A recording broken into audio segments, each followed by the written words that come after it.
This is Group 8's video submission for the Mechanical Sprint project. The brief asked us to design a car that could travel 10 meters using only elastic potential energy in the shortest time possible. This video shows how we came up with concepts, how we used those concepts to come up with a final design, and our final results.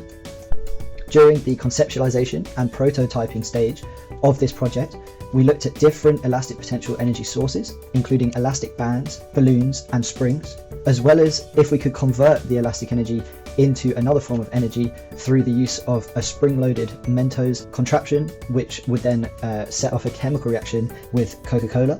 We conducted research on what methods we could use to join the parts of the car together, as well as what materials were most suitable, considering we could only use things that we had lying around our houses. Here are some videos of us testing out our prototypes.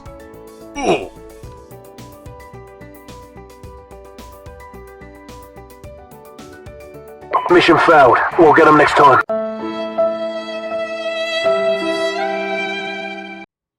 Prototype 1 was a Coca Mentos powered vehicle. The propulsion method used in Prototype 1 did not generate enough force to travel the required 10 meters, as the vehicle was too heavy. Also, we could not manufacture a part that could transfer an elastic potential energy source to a chemical energy reaction. A positive from Prototype 1 was the pointed front nose, which makes the vehicle more aerodynamic and reduces drag on the vehicle. Prototype 2 was powered by an internally wound elastic band. The wheels used were unstable, causing the vehicle to veer off path, often not making the required 10 meters because of this. The wheels were too unstable to take forward without modification.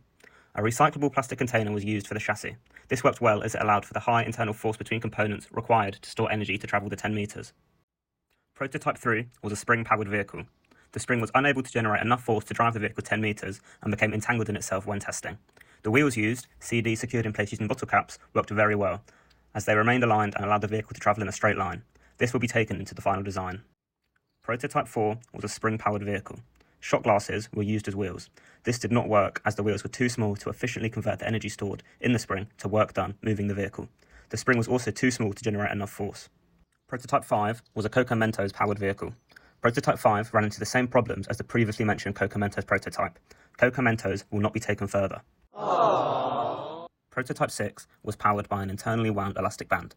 Prototype 6 attempted four-wheel drive. However, this was too unreliable as we were unable to make the axes turn at similar enough speeds and they would work against each other.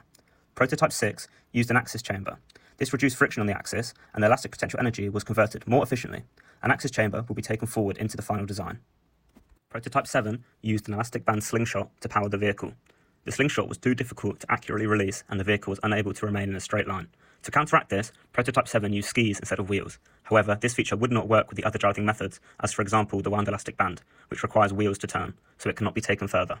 The key features of our final design include the plastic container chassis, which was light and more sturdy than a cardboard option, the CD wheels, which had good grip on the surface we were testing on, and due to their size gave us the most chance of our car going in a straight line. One point to note is the fact that we did not use the front nose from Prototype 1, since the group decided that it had very little effect on how the car actually performed. Unfortunately, we lost some of the files which showed us building our final design. However, this has given us an opportunity to show how recyclable our design is, since the footage in the background is one of our team members rebuilding the design after he had disassembled it. Here is our final car. You can see all the key features previously mentioned, as well as its elastic potential energy source, which is an elastic band similar to the one used in Prototype 6. The following videos show our 3 best test runs using our final design.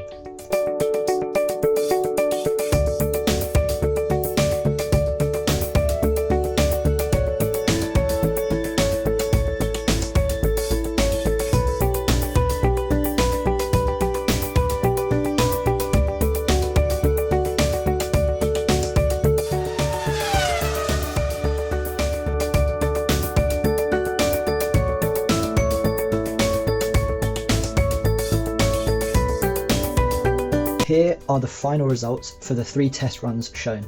Unfortunately, our vehicle just fell short of the required 10-meter distance. The third column of the table shows that although our car did not make 10 meters, it also traveled significantly slower than what we had predicted in our calculations. This may be due to some assumptions that we made during our theoretical calculations, including the fact that the elastic band would obey Hooke's law perfectly, when in reality it did not, and instead showed hysteresis. Another issue with our car was that the CD wheels did not work as well as we had hoped, since they were a little bit unstable, and this will have negatively affected the speed and also the distance that our car could travel. This final part of the video shows Oliver disassembling our final car. This shows that our car is recyclable and not permanently fixed together, therefore we have met the design brief which specified how to build our car.